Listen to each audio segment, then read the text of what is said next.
You're watching Sky News at 3, the top stories. Boris Johnson faces a Brexit backlash for comparing the Chequers deal to a suicide vest. Labour MP Chuka Umunna tells Sky News that his party is institutionally racist. Voting's underway in the Swedish general election, where a surge in support for the far right could see them take second place. Claims of sexism at the US Open final as Serena Williams calls the umpire a liar and a thief.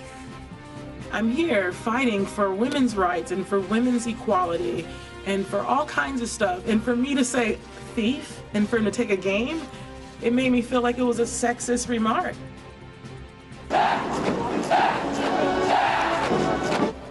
A huge military parade in North Korea, but no sign of its intercontinental ballistic missiles. Also in sports, with news of new long-term team contracts for two of this summer's biggest British heroes. And at the Oval, England finally got rid of India's tail-enders, but the fifth test looks delicately poised. Alistair Cook about to bat in a test for the final time. Very good afternoon to you. Boris Johnson has sparked a furious backlash from senior Conservatives after comparing Theresa May's Brexit plan to a suicide vest. Writing in the Mail on Sunday, he called the Prime Minister's Chequers proposal a humiliation, and he warned that she'd wrapped a suicide vest around the British Constitution and put a detonator in the hands of the EU. Well, our chief political correspondent John Craig has this report. Or the whole country accepting EU law forever. So Mr Johnson is not giving up his determination to hit the Chequers plan for 6. John Craig, Sky News. Well, speaking on Ridge on Sunday this morning, Cabinet Minister James Brokenshire said Boris Johnson's interpretation is wrong, and so is his language. Now, Boris has obviously expressed his views. It's about getting on with the job, getting that negotiation and getting the right deal for our country, which is what the Prime Minister is committed to do. Well, those comments have caused a bit of a storm. Our political correspondent Lewis Goodall has the very latest from Westminster. There's been a lot of reaction from his own party. Well, meanwhile, the problems continue for the Labour Party as well. Following his plea to Jeremy Corbyn to call off the dogs yesterday, backbencher Chuka Umunna today described the party as institutionally racist. He was speaking to Sophie Ridge on Sunday, earlier on this morning. Do you think that the Labour Party is effectively institutionally racist? Yes, I do. Now, voting's underway in Sweden in a general election that's been dominated by immigration. And it could see a far-right party, Sweden Democrats, become the second biggest in the country's parliament.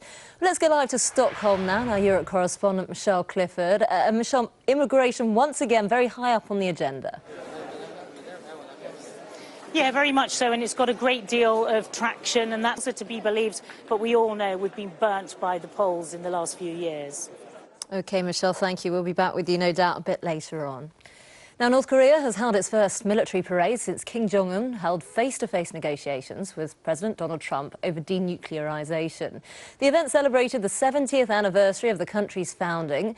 There were the usual perfectly synchronized goose steps, emotional crowds, and even a fireworks display in broad daylight. But something was missing. Our Asia correspondent Tom Cheshire has this report from Pyongyang. This is how a totalitarian regime celebrates its birthday. Kim Il-sung Square, named for the first dictator of North Korea. The number of acid attacks has risen sharply in recent years, with figures suggesting there are now 15 incidents every single week in the UK. So consultations begun on plans to give police more powers to stop and search those suspected of carrying corrosive liquids. Sky's Enda Brady has this report.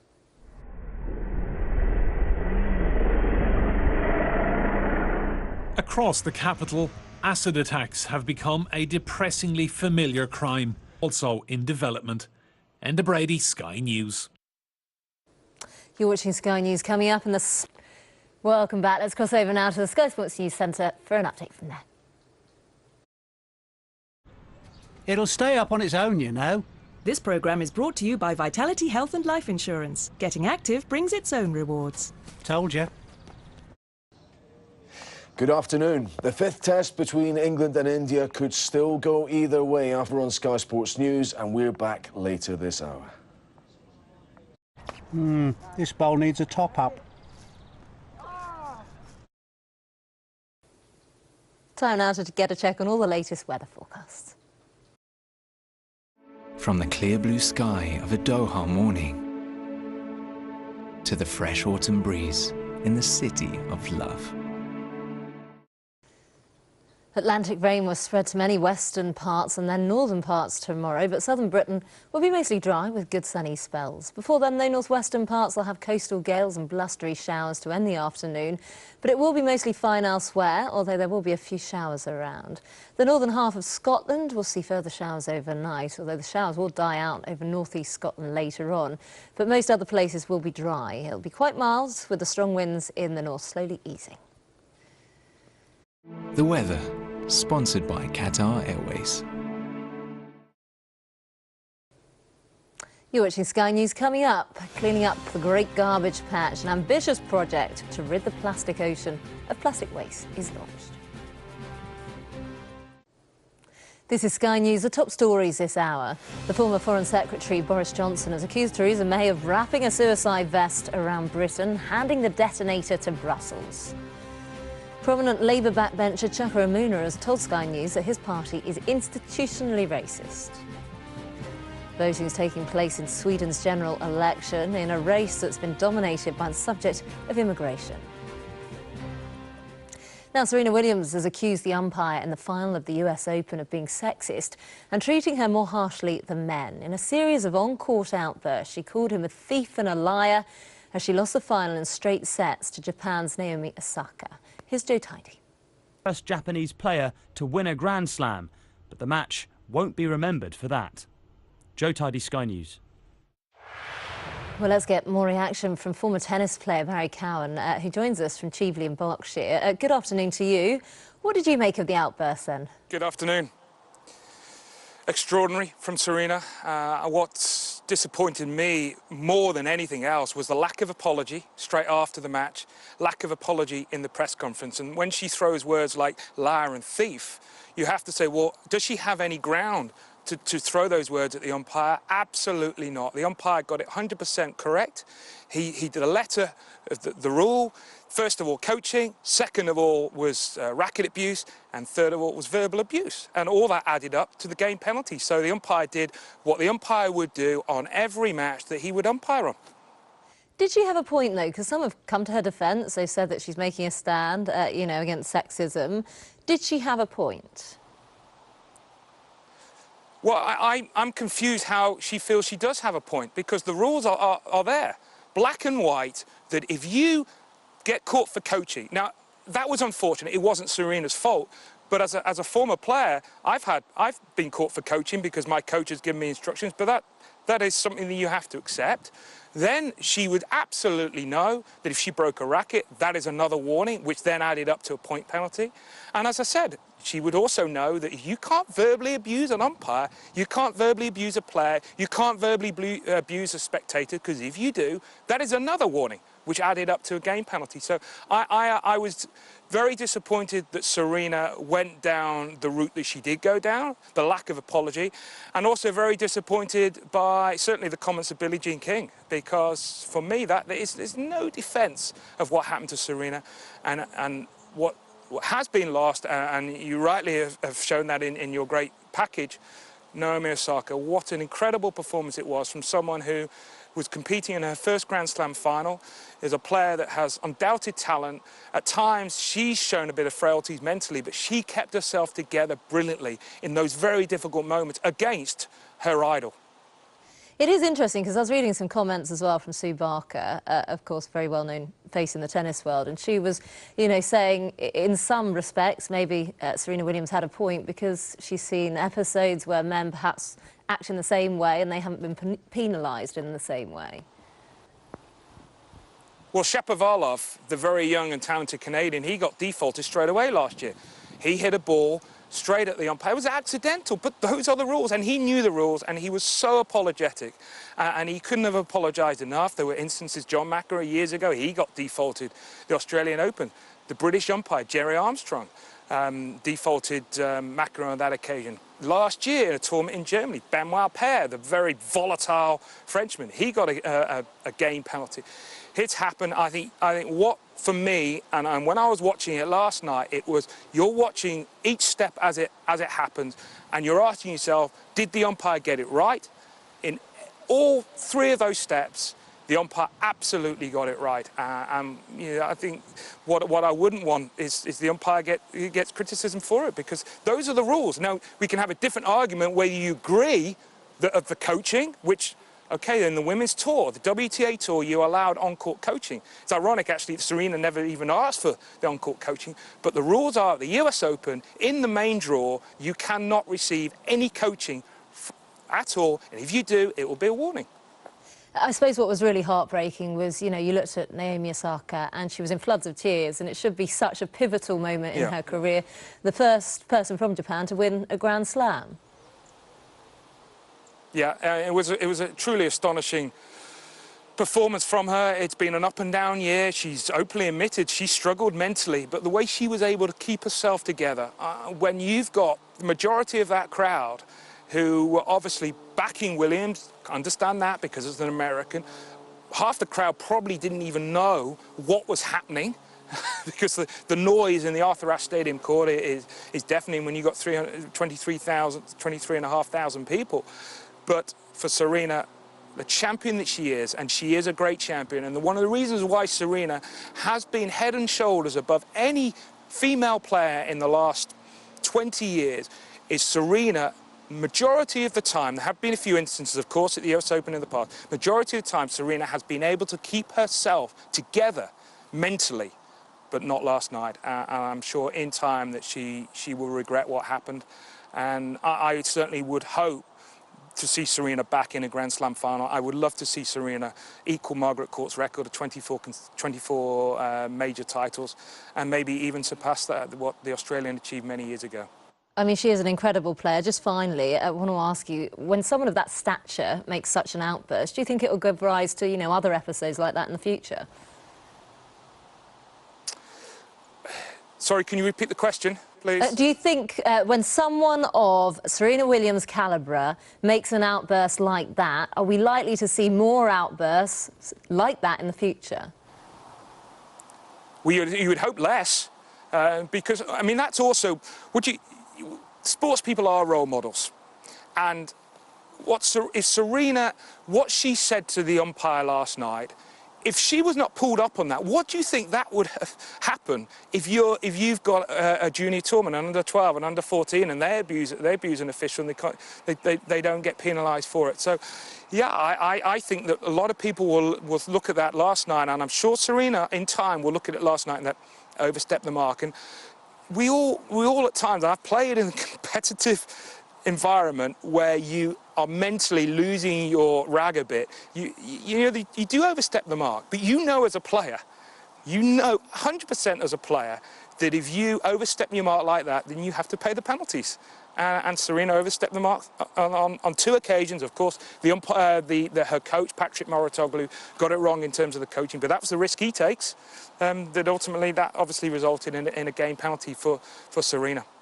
OK, she didn't get defaulted, though. Just a game penalty. We'll have to leave it there. Thank you ever so much for your thoughts. I'm sure it's a debate that will run and run. Pleasure. Yeah.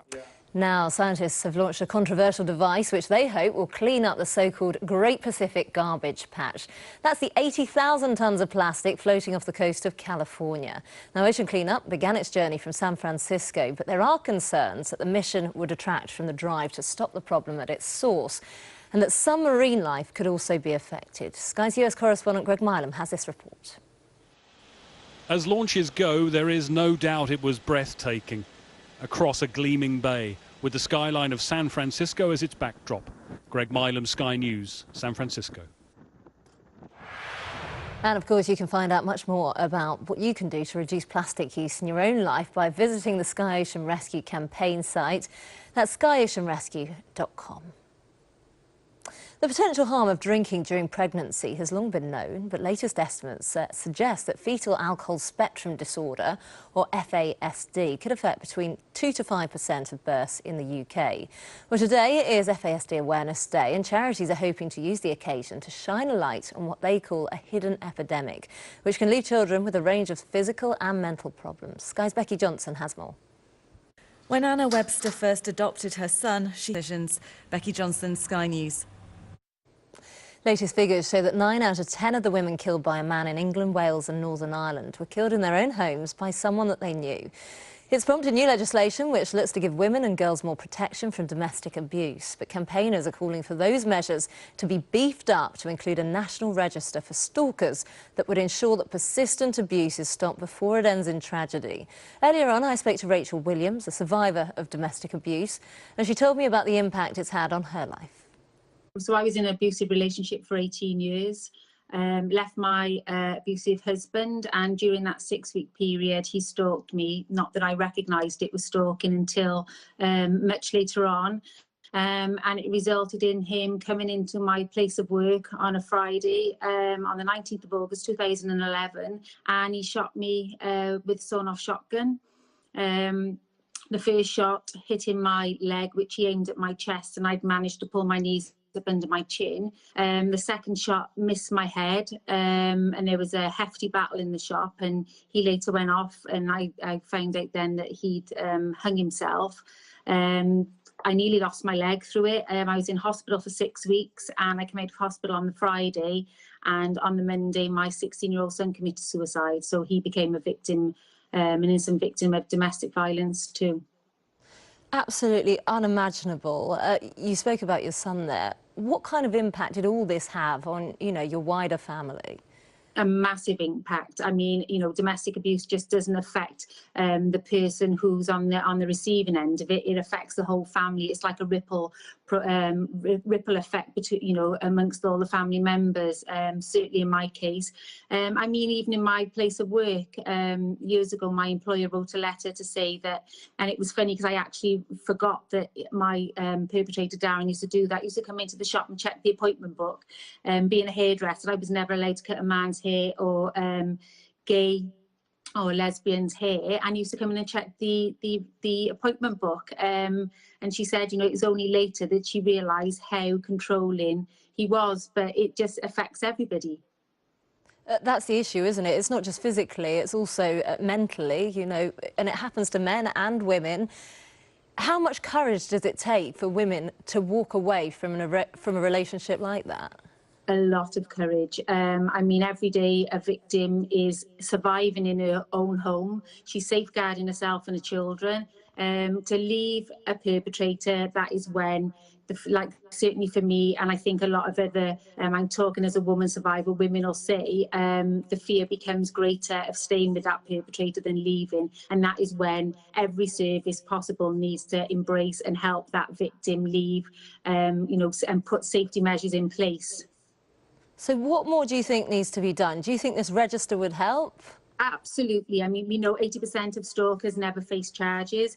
The new orders on their own will not constitute the register, nor will the disclosure seen. It'll just become like the pins. I think at the moment, survivors, we're all giving it the heads up on social media. We're all protecting each other and naming perpetrators, those that are known and convicted of domestic abuse and violence and stalking. We're already giving each other the heads up and sharing information. We shouldn't be doing that.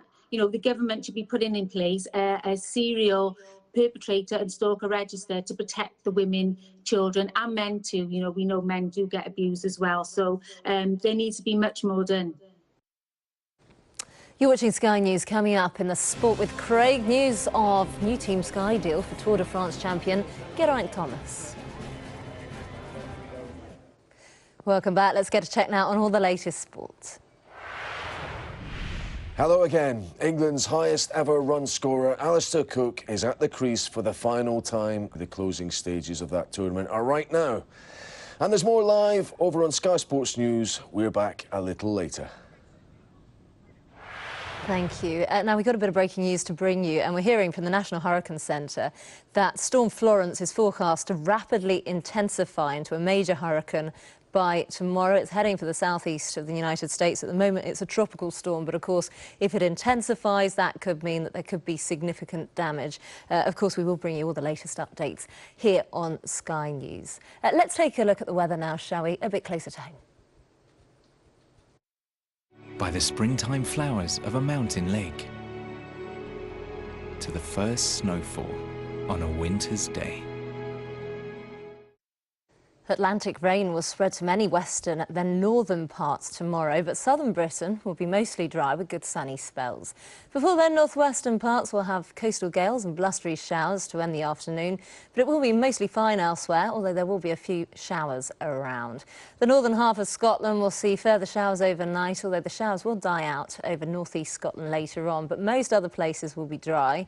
It'll be quite mild with a strong wind in the north slowly easing. Southern Britain will be mostly fine on Monday morning, but there will also be a few showers in the north, mostly over western Scotland. Elsewhere, we'll see outbreaks of rain. The weather, sponsored by Qatar Airways. You're watching Sky News. Coming up, the long swim. We've got a very special programme on Lewis Pugh's extraordinary feat to highlight the pollution in the world's oceans. Of course, he swam from Cornwall to Dover. We'll have all the highlights and lowlights coming up after the break.